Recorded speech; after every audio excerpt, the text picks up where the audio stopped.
সক্ষমতা যাচাই না করে বঙ্গবন্ধু স্টেডিয়ামের ওপর ভারী স্থাপনা দিয়ে শেড তৈরি করছে ক্রীড়া পরিষদ। বারবার চাওয়ার পরও এনএসসি দিতে পারেনি নকশা, ভয়াবহ বিপর্যয় শঙ্কা। এই জায়গাগুলো কিছু বদলাবদলি করছে, খুব খুব ভালোভাবে বদলাবদলি করলেন। এটার সাথে মেইন ওইটার সম্পর্ক নাই, but this can cause some accident. জাতীয় লিগের ভেন্যু হলেও 25 বছরে কোনো উন্নয়ন হয়নি রংপুর ক্রিকেট গার্ডেনের। সংস্কার ও রক্ষণাবেক্ষণের অভাবে ধ্বংসস্তূপে পরিণত হয়েছে পঞ্চগড়ের 3 স্টেডিয়াম। স্থানীয় ও খেলোয়াড়দের ক্ষোভ। এখানে খেলোয়াড়ের থেকে গরু ছাগলের সংখ্যা বেশি। মাটি দেওয়ার কথা ছিল, বালু দিয়েছে। স্টেডিয়াম হয়েছে এমন জায়গায় এখানে কেউ খেলতেও আসেন। ক্রীড়া সংস্থার উদ্যোগে কোনো কিছু আমরা লক্ষ্য করি নাই গত 2.5-3 বছরে।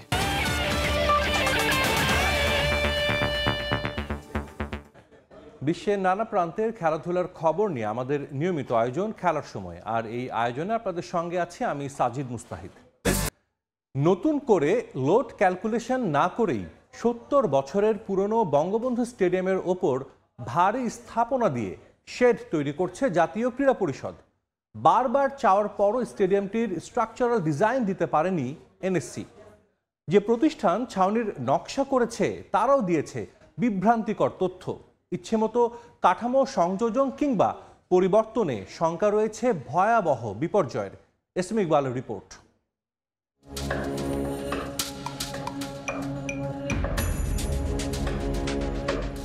70 বছরের পুরনো বঙ্গবন্ধু স্টেডিয়ামের উপর শেড আর রঙের আস্তরণে সৌন্দর্য বৃদ্ধি পেয়েছে ঠিকই, কিন্তু এই সৌন্দর্য বাড়াতে গিয়ে বড় সড়ো একটা মৃত্যু ফাঁদও তৈরি করেছে জাতীয় ক্রীড়া পরিষদ। কারণ গ্যালারির উপর ভারী স্টিল স্ট্রাকচার উঠানোর আগে নতুন করে হয়নি লোড ক্যালকুলেশন।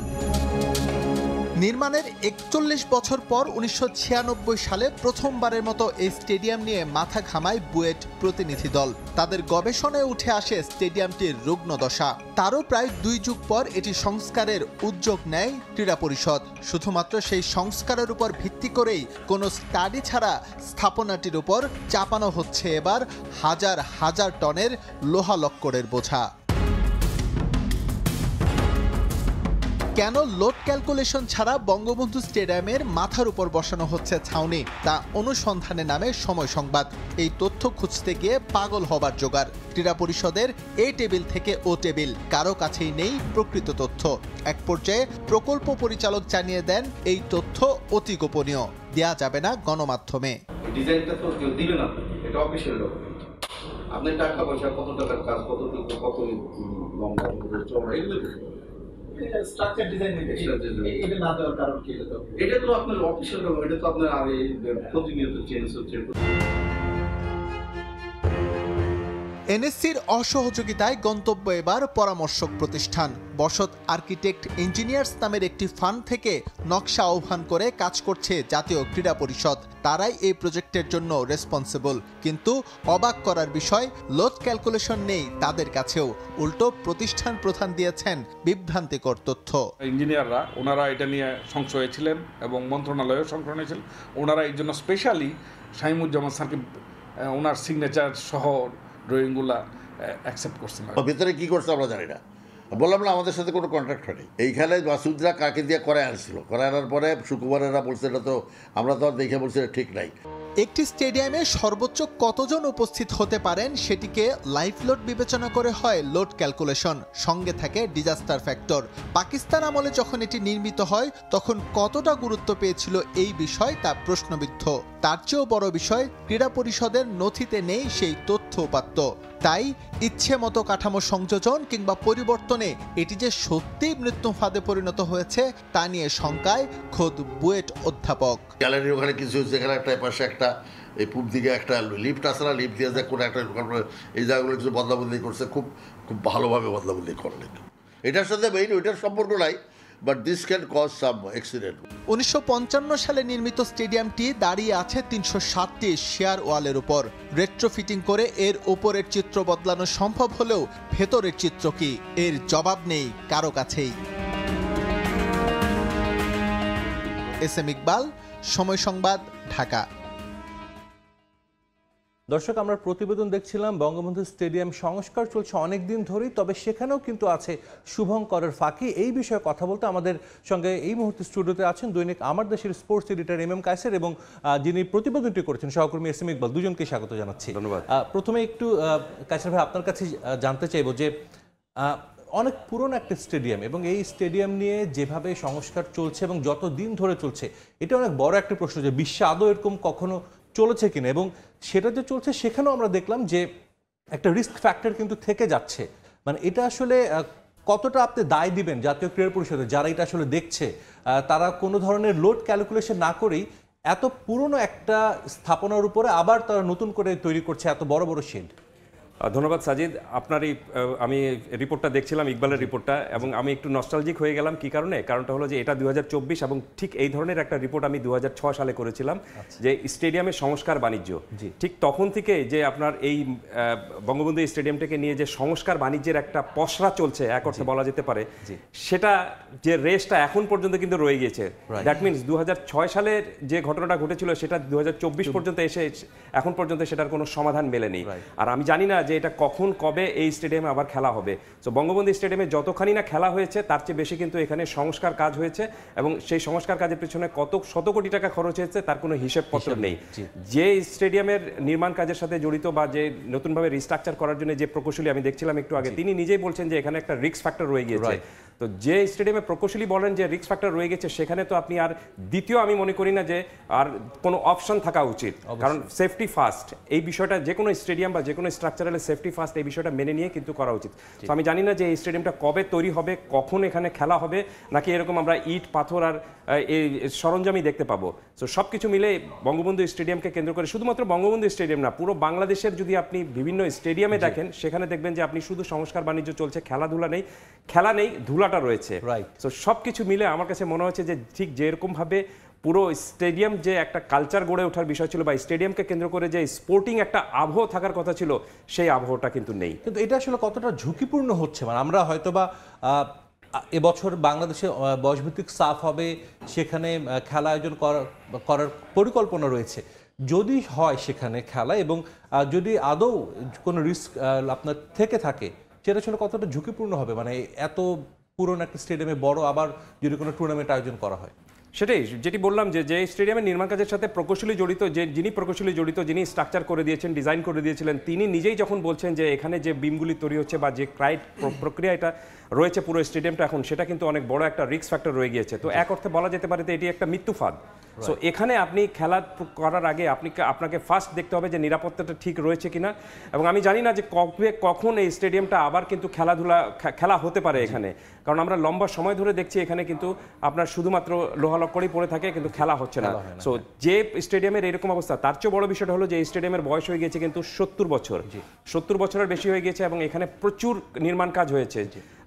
আপনি স্টেডিয়ামের যে চারিদিকে এই দোকানগুলো রয়েছে, সেই দোকানগুলোর মধ্যে যে যারা এই দোকানের আপনার ইজারা পেয়েছেন বা দোকানে যারা ব্যবসা করছেন, তারা কিন্তু নিজের ইচ্ছা মতো করে ভিতরে আপনি সুড়ঙ্গ কেটে ফ্রিজ রাখার বা টেলিভিশন রাখার ব্যবস্থা করেছেন। দ্যাট মিনস আপনি কিন্তু স্ট্রাকচারাল বড় ক্ষতিটা সেখানে করছেন, সেটা দেখার কিন্তু কেউ নেই। সো সব কিছু মিলে এই স্টেডিয়াম যে বড় ধরনের একটা দুর্ঘটনা তৈরি করবে না, সেই গ্যারান্টিটা কেউ দিতে পারে না। সেই কারণে আমি বলি যে এই স্টেডিয়ামটা নতুনভাবে তৈরি করে খেলা শুরু করার আগে এটার রিস্ক ফ্যাক্টর কতখানি রয়েছে সেটা সবার আগে পরিমাপ করা উচিত। ইকবাল, একটু আপনার কাছে জানতে চাইব এই বিষয়টা যেটা বললেন এম কায়েসার, যে রিস্ক ফ্যাক্টরটা নিরূপণ করা, এটা তো নিশ্চয়ই করেনি, আপনি তো অনুসন্ধানে গিয়েছিলেন, তারা কেন বিষয়টা এড়িয়ে গেছে এনএসসি বিশেষ করে? এক্স্যাক্টলি, আমি এই যে কায়েসার ভাইয়ের সূত্র ধরে বলতে চাচ্ছিলাম যে আমি দীর্ঘদিন ধরে এই রিপোর্টটা করার জন্য মিনিমাম 15 দিন আমাকে ঘুরতে হয়েছে। আমি আসলে জানতে চাচ্ছিলাম 70-71 বছরের পুরনো একটা কাঠামো, এটার উপর ভারী ভারী স্টিল স্ট্রাকচার দেওয়া হচ্ছে, আসলে এই 71 বছরের বুড়ো স্টেডিয়ামটি সেটা বহন করার সক্ষমতা আছে কিনা, এটা জানার জন্য আসলে দরকার ছিল এটার যে লোড ক্যালকুলেশন, যখন এটা পাকিস্তান পিরিয়ডে 1954 বা 55 সালে যখন নির্মিত হয়েছে। তো আমি ক্রীড়া পরিষদের কাছে গিয়েছি যে এটার হচ্ছে আমি স্ট্রাকচারাল ডিজাইনটা খুঁজতে চাচ্ছিলাম, কিন্তু তারা আমাকে দিতে পারছিল না। দেন আমি যখন বসত, যেটা হচ্ছে যারা ওরা বলছে ওরা শুধু স্ট্রাকচার না আর্কিটেকচারাল ডিজাইনটা তারা করে দিয়েছে। এখানে কিন্তু একটা পার্থক্য রয়েছে, একটা স্টেডিয়ামের একটা স্থাপনার দুই ধরনের ডিজাইন হয়, একটা হচ্ছে স্ট্রাকচারাল আর একটা হচ্ছে আর্কিটেকচারাল। যখন আমি তাদের কাছে স্ট্রাকচারাল ডিজাইন চাইলাম তখন তারা বললো যে না, আমরা তো শুধু ডিজাইন করেছি, এটা স্ট্রাকচার কতটুকু ওয়েট নেবে না নেবে এটা রেসপন্সিবিলিটি আমাদের না। এবং তারা কিন্তু তখন একটা কথাও বলেছে, আপনি নিশ্চয়ই জানেন, কায়সার ভাই এখানে আছে, বঙ্গবন্ধু স্টেডিয়ামের প্রেস বক্স কিন্তু একবার ভেঙে পড়েছিল। ফরচুনেটলি সেখান থেকে সাংবাদিকরা আধা ঘন্টা বা 1 ঘন্টা আগে চলে গিয়েছিলেন, নয়তো সবচেয়ে বড় ডিজাস্টারটা কিন্তু সেই সময় হতে পারতো। এটা সম্ভবত 2010 বা 11-র দিকে কায়সার ভাই ভালো বলতে পারবেন। তো তখন আমার ভিতরে আসলে চিন্তা হলো যে আসলেই যে স্টেডিয়ামের এটা একবার ভেঙে পড়েছে, এবং মজার বিষয় হচ্ছে সেই ডিজাইনটা করেছিলেন বসুনিয়া স্যার, এবং সেটা হচ্ছে আমাকে মাসুদুর রহমান সাহেব, বসত আর্কিটেক্টের যিনি হচ্ছেন প্রধান, তিনি এই তথ্যটা আমাকে দিয়েছেন যে ওনার ডিজাইন করা স্ট্রাকচারটাই কিন্তু ভেঙে পড়েছে। তখন আমি চিন্তা করলাম তাহলে বসুনিয়া স্যারের সঙ্গে যোগাযোগ করি। যখন তার সঙ্গে বারবার যোগাযোগ করে যখন আমি তার অ্যাপয়েন্টমেন্ট পেলাম, তখন হচ্ছে তিনি আমাকে মূল ফ্যাক্টরটা বললেন, সেটা হচ্ছে 54 সালে স্টেডিয়াম নির্মাণের পর এদিকে কোনো দৃষ্টিই ছিল না জাতীয় ক্রীড়া পরিষদের। বুয়েট প্রতিনিধি দল স্বপ্রণোদিত হয়ে তারা হচ্ছে সেটা স্টাডি করে 1996 সালে, এবং তারা বেশ কিছু অসঙ্গতি খুঁজে পায়, এবং এটার জন্য তারা যে স্টাডিটা করেছে সেই স্টাডিটা একবার দেখার প্রয়োজনীয়তা বোধ করেনি জাতীয় ক্রীড়া পরিষদের যেসব ইঞ্জিনিয়ার রয়েছে। বসুনিয়া স্যারের কাছে একটা বই আছে, এখানে কি কি করা যেতে পারে কি কি করা যাবে না, সেটা তিনি ক্রীড়া পরিষদের নিজে নিয়ে গিয়েছিলেন, কিন্তু সেটা কিন্তু তারা কেউ দেখেন নাই। তার মানে নতুন করে যে স্ট্রাকচারটা করা হচ্ছে, নতুন করে যে টনকে টন ওজনটা স্টেডিয়ামের উপর দেয়া হচ্ছে, এটা যে কোনো মুহূর্তে কলাপস করতে পারে, সেটা কিন্তু বসুনিয়া স্যার নিজেই বলেছেন। এবং আরেকটা জিনিস মনে রাখতে হবে, বাংলাদেশ কিন্তু হচ্ছে যথেষ্ট দুর্যোগ প্রবণ একটা দেশ, ভূমিকম্প প্রবণ একটা দেশ, এবং হচ্ছে আমাদের এখানে মাঝে মধ্যেই কিন্তু ঘূর্ণিঝড় হয়। কখনো কোনো খেলার সময় সেখানে কিন্তু আরেকটা জিনিস বিবেচনায় রাখতে হয়, লাইভ লোড যেটাকে আমরা বলি। প্রচুর দর্শক সমাগম যদি হয়ে যায়, 25-30 হাজার দর্শক যদি সেখানে চলে আসে, উপরে ছাউনি আছে, সেখানে যদি বাতাস হয় কিংবা কোনো একটা আর্থকুয়েক যদি হয়, তখন যদি একটা ডিজাস্টার হয় এবং সেই ডিজাস্টার হওয়ার পর যদি কোনো লাইফ লস হয়ে যায়, সেই রেসপন্সিবিলিটি আসলে কে নেবে? সেই দৃষ্টিকোণ থেকে আমি রিপোর্টটা করার চেষ্টা করেছি, কিন্তু একটা জায়গা বারবারই বলতে হয়, আমি বারবার চেষ্টা করেছি ক্রীড়া পরিষদে গিয়ে যে আসলে প্রতিটি কলামের উপর বা প্রতিটি বিমের উপর কত কি পরিমাণে ওয়েট যাচ্ছে এটা বসানোর পর এই ক্যালকুলেশন তারা আমাকে কেউ দিতে পারেনি। এই টেবিল থেকে সেই টেবিলে গিয়েছে, আমাকে শুধু ঘোরানো হয়েছে। আসলে আমার কাছে, আমি চ্যালেঞ্জ করছি, আসলে ক্রীড়া পরিষদের কাছে এই ক্যালকুলেশনটা আদৌ আছে কিনা সেটা নিয়ে হচ্ছে আমার সংশয় রয়েছে। আপনার কাছে জানতে চাই কায়সার ভাই, আসলে ক্রীড়া পরিষদের যারা ইঞ্জিনিয়ার আছে তাদের কাজটা কি? তাহলে তারা যদি এই বিষয়গুলোই তারা না দেখাশোনা করে, তাহলে তাদের আসলে রাখা হয়েছে কেন? সার্বিক পরিস্থিতি দেখে আমার একটা প্রবাদ বাক্য শুধু মনে পড়ছে, সরকার কামাল দরিয়ামে ঢাল। ঠিক এরকম ভাবে পরিস্থিতিটা হচ্ছে, যে আমি যেটা বললাম যে আপনি 30-20 বছর ধরে যে স্টেডিয়ামের সংস্কার কাজই শুধু চলছে, কখনো সেটা ঠিকমতো মানে তৈরি করা হয়নি, সেখানে খেলা হয়নি, সেটা এখনো স্ট্রাকচারাল পর্যায়ে রয়েছে। কেউ ফ্লাড লাইট বসাচ্ছেন, কেউ আপনি স্টেডিয়ামের ঘাস, এই স্টেডিয়ামের ঘাস কতবার তোলা হয়েছে আমি জানি না। এই স্টেডিয়ামে কিন্তু আপনার অ্যাথলেটিক ট্র্যাকও ছিল, যেটা কিন্তু আপনি প্রায় কয়েক কোটি টাকা খরচ করে বানানো হয়েছিল। সেটা শুধুমাত্র এই স্টেডিয়ামটা ক্রিকেটার করতে হবে বলেই কিন্তু আপনি এখানে আবার পিচ তৈরি করা হয়েছিল। আবার এই স্টেডিয়াম হঠাৎ করে একসময় কর্মকর্তাদের মনে হয়েছিল যে না, এখানে শুধুমাত্র ফুটবল হবে, পিচ খোঁড়া শুরু হয়ে গেল, কোদাল দিয়ে পিচ খোঁড়া শুরু হয়ে গেল। যে স্টেডিয়ামের আপনি পিচ তৈরি করেছিলেন সেই স্টেডিয়ামে কিন্তু আবার কোদাল দিয়ে সেই পিচ খুঁড়ে আবার ফুটবল মাঠ বানানো হচ্ছে। সো জগা খিচুড়ির পর্যায়ে রয়েছে পুরোপুরি কিন্তু বঙ্গবন্ধু স্টেডিয়ামটি। এবং সবচেয়ে বড় বিষয়টা হলো যে এখানে আপনি এত বড় স্টিল স্ট্রাকচার তৈরি করছেন, আপনি দর্শকদেরকে ভিতরে ঢোকালেন, কোনো সমস্যা নেই, কিন্তু আপনি এক্সিট ওয়েটা কি? আপনার কোনো ওয়াকওয়ে রয়েছে? আপনি পৃথিবীর এত দেশে স্টেডিয়ামে গিয়েছেন, আপনি দেখেছেন যে স্টেডিয়ামে ঢুকতে হলে কিন্তু আপনি লম্বা রাস্তা ধরে একটা ওয়াকওয়ে তৈরি করতে হয়, যেখানে আপনার হাজার হাজার মানুষ কিন্তু হেঁটে তারপর ঢুকতে পারেন। বঙ্গবন্ধু স্টেডিয়ামে হাজার হাজার মানুষ হেঁটে ঢোকার পরিস্থিতি রয়েছে, আপনি গাড়ি রাখার জায়গায় নেই। আপনি সামনে যে আপনি গাড়ি রাখার জায়গা ছিল, সেখানে আপনার কি একটা রোলার স্কেটিং একটা স্টেডিয়াম বানানো হয়েছে, যেটা কোনো কাজে লাগছে না এখন পর্যন্ত। আপনি পুরো স্টেডিয়ামে, পৃথিবীর অন্যান্য দেশে পুরো স্টেডিয়ামে গেলে আপনি দেখবেন যে ভেতরে ঢোকার আগে আপনি এক ধরনের স্পোর্টিং আবহ পাবেন, আপনার মনের মধ্যে একটা সজীবতা চলে আসবে, আপনার মনের মধ্যে আসবে yes this is my place. কিন্তু আপনি বঙ্গবন্ধু স্টেডিয়ামে গেলে আপনি উৎকট গন্ডে নাক চেপে ধরতে হয়। আপনি স্টেডিয়ামে ঢুকতে হলে আপনাকে দেখবেন যে টাকা চাচ্ছে কেউ একজন গাড়ি নিয়ে ঢুকতে গেলে, আপনি ভিক্ষুক ঠিকুক, মানে চারিদিকে যে অবস্থা, সেটাতে একটা এনভায়রনমেন্ট নেই, স্পোর্টিং তো নেই, বরঞ্চ বলা যেতে পারে যে এটা একটা মৃত্যুফাদ হয়ে যাচ্ছে। পুরোপুরি স্টেডিয়াম এলাকাটা পুরোপুরি আপনার আস্তাকোড়ের মতো, এবং যে কায়দায় স্টেডিয়ামটা তৈরি করা হচ্ছে সেটা আপনার কথাই বলি যে সিম্পলি একটা মৃত্যু ফাঁদের মতো হওয়ার একটা আশঙ্কা রয়েছে। অবশ্যই, জি, অনেক ধন্যবাদ ইকবাল, আপনাকে ধন্যবাদ জানাচ্ছি। কায়সার ভাই, আপনি একটু থাকবেন, আমাদের কাছে আরও কিছু রিপোর্ট রয়েছে, শুধু ঢাকা না, ঢাকার বাইরেরও কিছু স্টেডিয়াম কিন্তু রয়েছে, সেগুলোর অবস্থাও কিন্তু খুবই বাজে। তবে আমাদের প্রত্যাশা এটাই থাকবে যে অন্তত এনএসসি যেহেতু বাংলাদেশের রাজধানীতে স্টেডিয়াম, বঙ্গবন্ধু স্টেডিয়াম, এখানে তারা এই বিষয়গুলো নজর দেবে, এবং নিশ্চিতভাবে ইকবাল আপনি আমাদের সামনে আরও রিপোর্ট তুলে আনবেন যে পরবর্তীতে কি করছে এনএসসি। আপনার এই রিপোর্টের পর আমরা কিছু রিপোর্ট দেখে এসে আবার ফিরবো আপনার কাছে। এমএম কায়সার, জাতীয় ক্রিকেট লিগের ভেন্যু হলেও গেল 25 বছরে কোনো ধরনের সুযোগ সুবিধা নিশ্চিত করা হয়নি রংপুর ক্রিকেট গার্ডেনের। বোর্ড পরিচালকরা বারবার আশার বাণী শোনালেও বাস্তবায়ন হয়নি কিছুই। গেল 15 বছরে জেলা ক্রীড়া সংস্থার সাধারণ সম্পাদক আনোয়ারুল ইসলাম টুর্নামেন্ট আয়োজন সহ বিভিন্ন আশ্বাস দিলেও নিজের আখের গুছিয়েছেন বলে খেলোয়াড় ও ক্রীড়া সংগঠকদের অভিযোগ। তরিকুল ইসলামের ক্যামেরা বিস্তারিত রেদওয়ান হেমেলের রিপোর্টে। রংপুরের ক্রিকেটের যতটুকু অর্জন তা এই ক্রিকেট গার্ডেনকে ঘিরেই। এ মাঠ থেকে উঠে এসেছে আন্তর্জাতিক মানের ক্রিকেটার, কিন্তু বছরের পর বছর অবহেলায় পড়ে আছে ভেন্যুটি। ভালো wicket, dressing room, indoor gym সহ নেই অনুশীলনের উন্নত সুযোগ সুবিধা। 30 লাখ টাকা ব্যয়ে শুধুমাত্র ফেন্সিংয়ের কাজেই সীমাবদ্ধ ছিল এই মাঠটির উন্নয়ন। 2020 সালে ক্রিকেট একাডেমিগুলোর জন্য অফিস ও অন্যান্য অবকাঠামো গড়ে তুলতে অবৈধ স্থাপনা উচ্ছেদ করা হলেও সেখানে কর্তা ব্যক্তিরা করেছেন মেলা বাণিজ্য। বিগত 15 বছরে এই ক্রিকেট গার্ডেনে বাউন্ডারি ওয়াল ঘেরা ছাড়া আর কোনো অবকাঠামোর কোনো কিছুই উন্নতি হয়নি। যাদের দায়িত্বে ছিল তারা তাদের দায়িত্ব সুষ্ঠুভাবে পালন করে নাই। ক্রিকেটের স্বার্থ তাদের কাছে কখনো প্রাধান্য পায়নি। গেল 15 বছরে জেলা ক্রীড়া সংস্থার সাধারণ সম্পাদক আনোয়ারুল ইসলাম ক্রিকেট টুর্নামেন্ট আয়োজন সহ নানা আশ্বাস দিলেও কিছুই বাস্তবায়ন করেননি বলে অভিযোগ ক্রীড়া সংগঠকদের। রংপুরে সে ধরনের কোনো ক্রিকেট লিগের আয়োজন হয়নি। কেন যে হয়নি? উনি বলে যে না, ওই কেউ খেলতে চায় না, কোনো ক্লাব খেলতে চায় না। তো ক্লাব খেলতে না চাইলে উনি ওটার প্রতি অ্যাকশন নিতে পারতেন, যে কেন নেন নেই সেটা উনি ভালো জানেন। বিগত সময়ে যে ক্রিকেট স্টেডিয়ামটা নিয়ে যেটা করছে, এটা তো আসলে উনি রংপুরের মানুষ হিসেবে করে নাই। এটাকে পশু সমতুল্য বললেও কোনো খারাপ হবে না এবং তার শাস্তি হওয়া দরকার।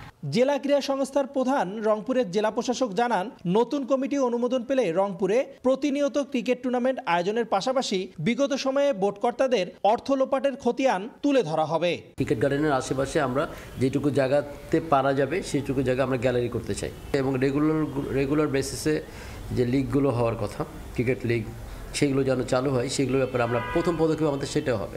1999 সালে জাতীয় লিগের ভেন্যু হিসেবে নির্বাচিত হয় রংপুর ক্রিকেট গার্ডেন। 2012 সালে রংপুর বিভাগ ক্রিকেট দল পুনর্গঠিত হলে স্টেডিয়ামটি তাদের হোম গ্রাউন্ড হিসেবে ব্যবহারের জন্য সংস্কার করা হয়। এ মাঠে 2012 সালে রংপুর বিভাগ দলের 3টি প্রথম শ্রেণীর ম্যাচ অনুষ্ঠিত হয়। নাসির, শুভ, আরিফুল সহ জাতীয় ও আন্তর্জাতিক পর্যায়ের অসংখ্য ক্রিকেটারের আতুরভূমি রংপুরের এই ক্রিকেট গার্ডেন। বৈষম্যহীন বাংলাদেশে যা একদিন গড়ে উঠবে প্রতিষ্ঠান হিসেবে, এটাই প্রত্যাশা সকলের। রংপুরের ক্রিকেট গার্ডেন থেকে রেদওয়ান হিমেল, সময় সংবাদ। দেখভাল এবং সংস্কারের অভাবে ধ্বংসস্তূপে পরিণত হয়েছে পঞ্চগড় সদর, তেঁতুলিয়া ও দেবীগঞ্জ উপজেলার শেখ রাসেল মিনি স্টেডিয়াম। অপরিকল্পিত বাস্তবায়ন ও রক্ষণাবেক্ষণের অভাবে অবহেলায় পড়ে রয়েছে স্থাপনাগুলো। স্টেডিয়ামগুলোতে খেলা না হওয়া সহ আছে নানা অভিযোগ। মনিরুল ইসলামের তোলা ছবিতে সোহাগ হায়দারের রিপোর্ট। পঞ্চগড়ের তেঁতুলিয়ার শেখ রাসেল মিনি স্টেডিয়াম নান্দনিকভাবে তৈরি করা হলেও গণ অভ্যুত্থানের পর বিক্ষুব্ধদের হামলায় এখন প্রায় অচল। যে মাঠে খেলাধুলা হওয়ার কথা সেখানে ভুতুড়ে পরিবেশ।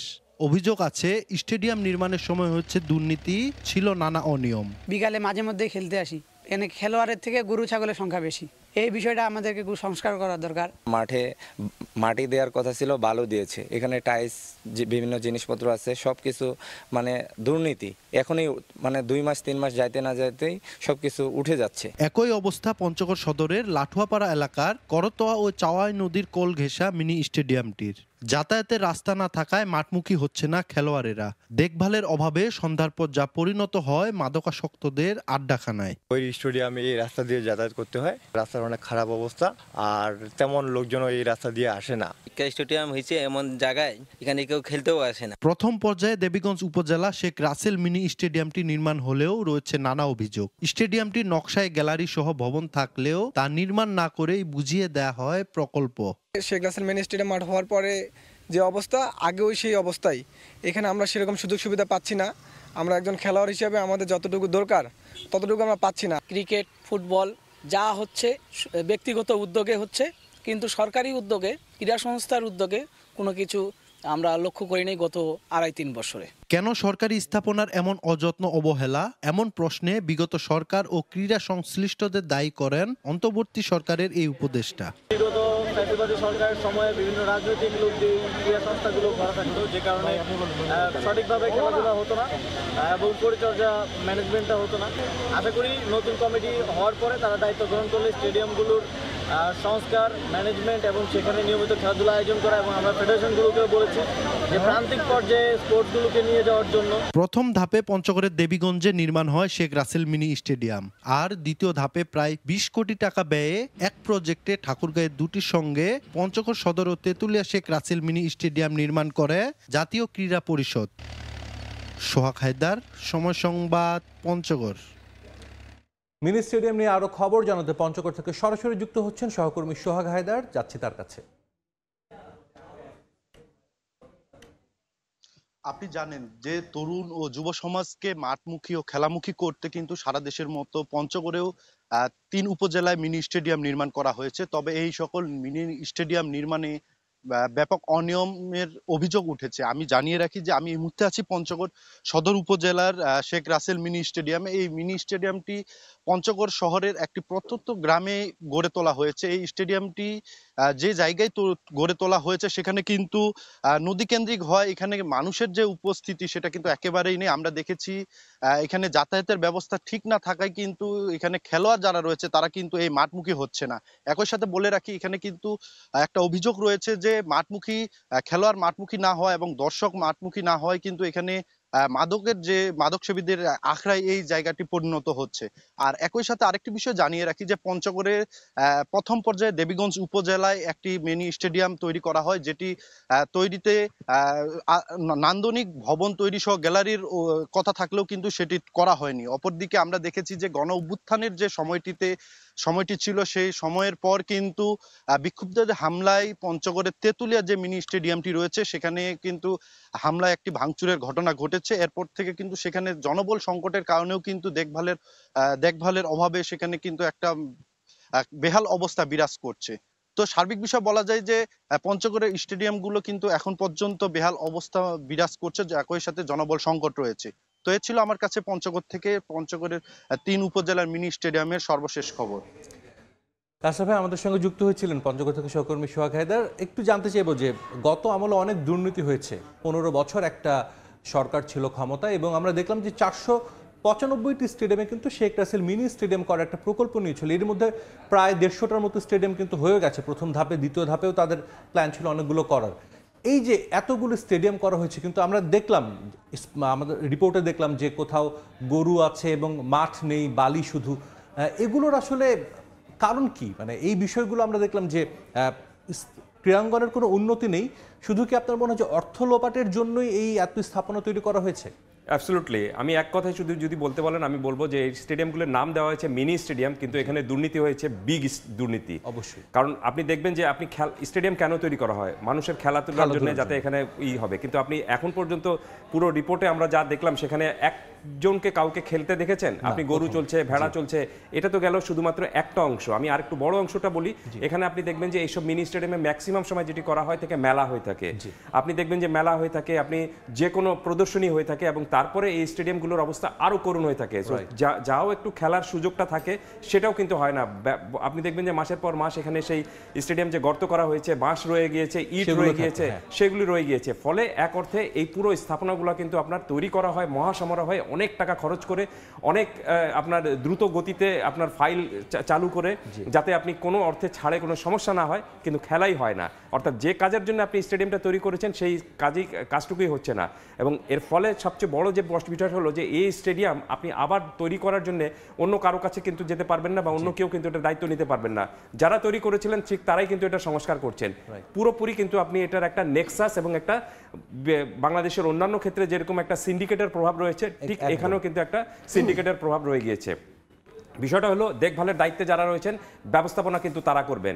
জেলা ক্রীড়া সংস্থার কিন্তু আপনার স্টেডিয়ামগুলোর দেখভালের দায়িত্বে যারা রয়েছেন তাদেরই এটা করা উচিত, কিন্তু তারা শুধুমাত্র এটা যখনই কোনো জাতীয় দিবস হয় বা যখন কোনো একটা খেলাধুলার সামান্য কোনো আয়োজন করা হয় তখনই স্টেডিয়ামের গেটে যান, বছরে 2-3 দিন ব্যবহার হয় খুব বেশি হলো, রাইট, এবং তখনই তারা শুধুমাত্র কিন্তু এখানে গিয়ে যা শুধু পতাকা উড়িয়ে আসেন বা বেলুন পায়রা উড়িয়ে আসেন। কিন্তু খেলার জন্য যে স্টেডিয়ামটা তৈরি করা হয়েছে এখান থেকে কোনো খেলা ভালো কোনো খেলা হচ্ছে কিনা সেটার কোনো জবাবদিহিতা নাই।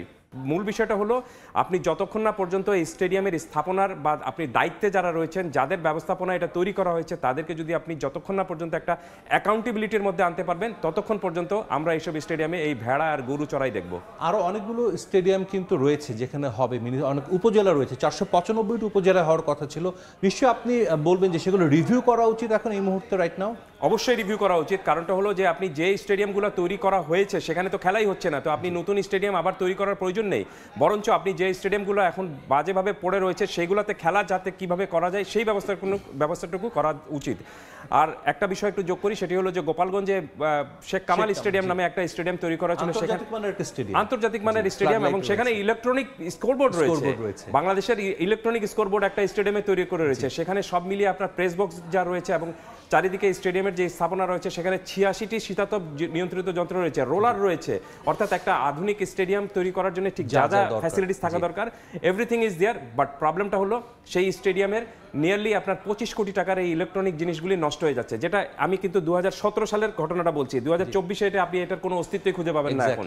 সো সবকিছু মিলে মূল বিষয়টা হলো যে আপনি কোটি কোটি টাকা খরচ করে স্টেডিয়াম তৈরি করলেন, কিন্তু সেটা রক্ষণাবেক্ষণের দায়িত্বে যারা রয়েছেন তারা কিছুই করলেন না। বছরের পর বছর সেখানে শুধুমাত্র গিয়ে আড্ডা চললো এবং একসময় পুরো স্টেডিয়ামটা পরিত্যক্ত অবস্থায় তৈরি হয়ে গেল, এবং তারপরে আপনি আবার সেটাকে সংস্কার করার জন্য আবার নতুন করে টেন্ডার ডাকছেন, আবার ব্যবসার ফাদার একটা বিষয় হয়ে গেছে। তো এই স্টেডিয়ামগুলো একটা মহোৎসব চলছে। এই স্টেডিয়ামগুলো যতখানি না খেলাধুলার জন্য তৈরি করা হয়েছে তার চেয়ে বেশি তৈরি করা হয়েছিল, যেটি আপনি বললেন যে অর্থ লোপাটের জন্য। এক্স্যাক্টলি। অসংখ্য ধন্যবাদ ইমাম কাসের ভাই। আমরা প্রত্যাশা করব যে এই যে অনৈতিকভাবে বিভিন্ন স্টেডিয়াম নির্মাণ করা হচ্ছে, অর্থনৈতিক দুর্নীতি হচ্ছে, এগুলো আসলে সংশ্লিষ্ট যারা আছেন দায়িত্বশীল তাদের নজরে আসবে এবং তারা অবশ্যই এই বিষয়গুলো তারা দেখবে এবং অন্তত ভালো খেলার জন্য ভালো কিছু মাঠ তৈরি করে দেবে পরবর্তী প্রজন্মের জন্য। আপনাকে অসংখ্য ধন্যবাদ। ধন্যবাদ আপনাকে। দর্শক, আমরা তখন কথা বলছিলাম, আমাদের সঙ্গে ছিলেন দৈনিক আমাদের দেশের স্পোর্টস এডিটর এম কায়সার। দেখছেন খেলার সময়, সঙ্গেই থাকুন। সিলেটে চলছে শেষ মুহূর্তের প্রস্তুতি, চলছে সৌন্দর্য বর্ধনের কাজ। দেশি বিদেশি ক্রিকেটাররা মাতাবেন মাঠ, যার জন্য নিরাপত্তাও করা হয়েছে জোরদার। পর্যটন নগরী হিসেবে পরিচিত সিলেট অপেক্ষায় ক্রিকেট উৎসবে মেতে ওঠার জয়ন্ত কুমার দাসের রিপোর্ট। ছবি তুলেছেন দিগেন সিংহ। চায়ের শহর আউলিয়ার শহরের পর সিলেট এখন ক্রিকেটের শহর। চায়ের দেশে অনুষ্ঠিত হচ্ছে একের পর এক ক্রিকেটের ইভেন্ট। নারী সিরিজ, এনসিএল টি20-র পর এবার শুরু হতে যাচ্ছে বিপিএল-এর সিলেট পর্ব। দেশের সবচেয়ে জমকালো ক্রিকেট আসর সামনে রেখে সেজে উঠছে সিলেট আন্তর্জাতিক ক্রিকেট স্টেডিয়াম। ঘষা মাজা শেষে ধুয়ে মুছে পরিষ্কার করা হচ্ছে। লাক্কাতুরায় বিপিএল উৎসবে দর্শকদের বরণ করতে প্রস্তুত হচ্ছে দেশের সবচেয়ে দর্শনীয় ক্রিকেট স্টেডিয়াম। এবারের বিপিএলে হোস্ট নিয়ে আসা নতুন রীতি। চিটাগাং কিংস বিদেশি হোস্ট আনলেও সিলেট স্ট্রাইকার্স এনেছে 2 হোস্ট, আর দুজনই বাংলাদেশের। তাদের প্রত্যাশা এবার ট্রফি ঘরে তুলবে সিলেটি। বিপিএল ও সিলেট স্ট্রাইকার্স টিম অত্যন্ত শক্ত এবং শক্তিশালী। আমরা বিশ্বাস এবার এমন কোনো মাইর ফুট নেই আমরা কাপ নিতা, এই কাপ আমরাও নিব অবশ্যই ইনশাল্লাহ। অন্যদিকে টিকিট নিয়ে কোনো কালোবাজারি বা বিশৃঙ্খলা যেন না ঘটে সেজন্য সতর্ক প্রশাসন। নেওয়া হয়েছে কঠোর নিরাপত্তার ব্যবস্থা। যারা মাঠে খেলা দেখতে আসবেন তবে সবাইকে আহ্বান করছি আপনারা শান্তি শৃঙ্খলার মধ্যে সুন্দরভাবে খেলা উপভোগ করবেন। আমাদের পুলিশি ডিপ্লয়মেন্ট রয়েছে, সাদা পোশাকে নজরদারি রয়েছে, বিভিন্ন গোয়েন্দা সংস্থা রয়েছে। গ্যালারি ভর্তি দর্শক নিয়ে বিপিএল উৎসবে মাতবে লাক্কাতুরা। নিজেদের মাঠে জয়ে ফিরবে সিলেট স্ট্রাইকার্স, এমনটাই প্রত্যাশা ক্রিকেট প্রেমীদের। জয়ন্ত কুমার দাস, সময় সংবাদ, সিলেট। দেশে নারী ক্রিকেটের খবর। কোনো পরিসংখ্যানের মারপ্যাচ নয়, ওয়েস্ট ইন্ডিজের বিপক্ষে আসন্ন ওয়ানডে সিরিজ জিতে সরাসরি ভারত বিশ্বকাপে জায়গা করে নিতে চায় বাংলাদেশ। ক্যারিবিয়ান কন্ডিশন চ্যালেঞ্জিং হলেও টাইগ্রেসরা প্রস্তুতি নিচ্ছেন সেভাবেই। ব্যাটারদের ছন্দে ফেরা বাড়তি আত্মবিশ্বাস যোগাচ্ছে অধিনায়ক নিগার সুলতানা জ্যোতিকে। সঙ্গে আছেন জাতীয় দলের অধিনায়ক নিগার সুলতানা জ্যোতি, যার জ্যোতির ছোঁয়া ব্যাট যেন নয় তলোয়ার। নতুন বছর, বাংলাদেশের বিশ্বকাপ সম্ভাবনা এবং সাম্প্রতিক নানা ইস্যুতে কথা বলবো তার সঙ্গে। ক্যাপ্টেন, স্বাগত আপনাকে, ধন্যবাদ সময় দেওয়ার জন্য। এরপরই আমাদের ওয়েস্ট ইন্ডিজের বিপক্ষে 3 ম্যাচের ওয়ানডে সিরিজ, খুবই গুরুত্বপূর্ণ। ইকুয়েশনটা জানেন তো? জি, আপনি অলরেডি বলে দিয়েছেন যে 3 পয়েন্টের বিষয়ে, কারণ স্ট্যান্ডিং যেভাবে দাঁড়িয়ে আছে এখন পয়েন্ট টেবিলে, আমি সবার নজর ছিল আসলে অস্ট্রেলিয়ার নিউজিল্যান্ডের সিরিজটাতে। বাট সেখানে দেখেন আমাদের জন্য সবথেকে বড় বিষয় স্ট্যান্ডিং না দেখে বা পয়েন্ট ইকুয়েশনে না, যে আমাদেরকে ওখানে যে ম্যাচ জিততে হবে, অ্যাটলিস্ট আমাদেরকে সিরিজ দিতে হবে, তাহলে আসলে সব ইকুয়েশন ক্লিয়ার হয়ে যাবে। ওয়েস্ট ইন্ডিজের কন্ডিশন আমাদের জন্য অবশ্যই চ্যালেঞ্জ থাকবে, বাট আমাদের ওয়ানডে টিমটা তো ভালো করছে এবং ভালো ছন্দে আছে। সব তার চেয়ে স্বস্তির বিষয় বোধহয় ওয়েস্ট ইন্ডিজ হারছে, এটা না? ওইটাও না, কিছু প্লেয়ার আছে যারা হচ্ছে ম্যাচ উইনার ওয়েস্ট ইন্ডিজ টিমে, এবং আমাদের টিমেও কিছু প্লেয়ার আছে যাদের আমরা যদি মনে করি যে আমরা আমাদের ক্রিকেটটা খেলতে পারি সেই দিকে ফোকাস করি এবং যে যার ইন্ডিভিজুয়াল রোলটা প্লে করতে পারি, সো ডেফিনেটলি আমাদের জন্য ভালো কিছু ওয়েট করতে। 2025 সাল নিয়ে আপনার পরিকল্পনা, আপনার দলের পরিকল্পনা? দল নিয়ে ভাবি, কারণ হচ্ছে দেখেন আমাদের সবথেকে বড় চাওয়া আছে ওডিআই ওয়ার্ল্ড কাপটা খেলা ডিরেক্টলি। সোফার সামনে যে ওয়েস্ট ইন্ডিজ সিরিজ, সেটা আমাদের জন্য অনেক অনেক বেশি গুরুত্বপূর্ণ। টিমের স্বার্থে, টিমের প্রয়োজনে যখন যেটা প্রয়োজন হবে সেটা আমি করতে প্রস্তুত। সেজন্য যেন আল্লাহ পাক আমাকে সুস্থ রাখেন, ভালো রাখেন, ফিট রাখেন, জায়গা থেকে যদি বেস্ট পারফরমেন্সটা শো করতে পারে, সো এটাই আসলে এখন আমার চাওয়া। অনেক অনেক ধন্যবাদ আপনাকে। কথা বলছিলাম বাংলাদেশ জাতীয় দলের অধিনায়ক নিগার সুলতানা জ্যোতির সঙ্গে। এজন্যই বোধ হয় নিগার ব্যতিক্রম, নিজের ভাবনা নয়, ভাবনার পুরোটাই দলকে নিয়ে। অনেক সম্ভাবনা, অনেক প্রত্যাশার গল্প শোনালেন, তবে সবার আগে নিশ্চিত করতে চান ভারত বিশ্বকাপে সরাসরি অংশগ্রহণ। মাহবুব বিমন, সময় সংবাদ, শেরেই বাংলা জাতীয় ক্রিকেট স্টেডিয়াম, ঢাকা। খেলার সময় শীর্ষ সংবাদগুলো জানিয়ে দিচ্ছে আরেকবার। সক্ষমতা যাচাই না করেই বঙ্গবন্ধু স্টেডিয়ামের ওপর ভারী স্থাপনা দিয়ে শেড তৈরি করছে ক্রীড়া পরিষদ। বারবার চাওয়ার পরও এনএসসি দিতে পারেনি নকশা, ভয়াবহ বিপর্যয়ের শঙ্কা। জাতীয় লিগের ভেন্যু হলেও 25 বছরে কোনো উন্নয়ন হয়নি রংপুর ক্রিকেট গার্ডেনের। সংস্কার ও রক্ষণাবেক্ষণের অভাবে ধ্বংসস্তূপে পরিণত হয়েছে পঞ্চগড়ের 3 স্টেডিয়াম। স্থানীয় ও খেলোয়াড়দের ক্ষোভ।